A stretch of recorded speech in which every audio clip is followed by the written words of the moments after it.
শ্রমজীবী মানুষের ঈদের ছুটির গল্প নিয়ে নির্মিত হচ্ছে একক নাটক ঈদের ছুটি। পবিত্র ঈদ উল ফিতর উপলক্ষে ইউটিউবে প্রকাশ হতে যাচ্ছে এটি। ফিরোজ কবির ডলার পরিচালিত এই নাটকটিতে অভিনয় করছেন ইমু শিকদার, সেলজুক তারিক, বাপ্পি আশরাফ, রেজা নাজিম উদ্দিন সহ আরও অনেকে। নাটকটি রচনাও করেছেন পরিচালক নিজেই। এটি প্রকাশিত হবে প্রযোজনা সংস্থা ইলুশন এন্টারটেইনমেন্টের ইউটিউব চ্যানেল ও ফেসবুক পেজে।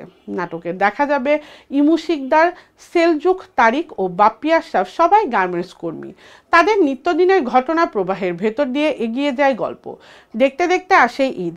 ঈদের বেতন পাওয়া না পাওয়ার দোলাচল, পরিবারের ছোট ছোট আবদার পূরণের তাগিদ আর গার্মেন্টসে ঘটে যাওয়া নানা ঘটনার দৃশ্যায়ন আমাদেরকে বাস্তব জীবনের নানা টানাপোড়েনের কথা মনে করিয়ে দেবে। রয়েছে চমকও, যে ঈদ নিয়ে এত চিন্তা, এত উত্তেজনা, সেই ঈদে কি শেষ পর্যন্ত বাড়ি যেতে পারবে নাটকের চরিত্ররা? জানতে হলে দেখতে হবে পুরো নাটকটি। পরিচালনায় ফিরোজ কবির ডলার বলেন, গার্মেন্টস কর্মীদের বাস্তব জীবনের গল্প থেকে অনুপ্রাণিত হয়েই নাটকটি নির্মাণ করেছি।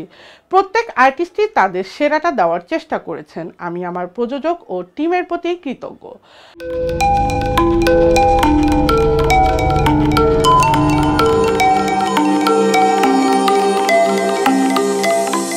টিভি দেশ ও দশের কথা বলে।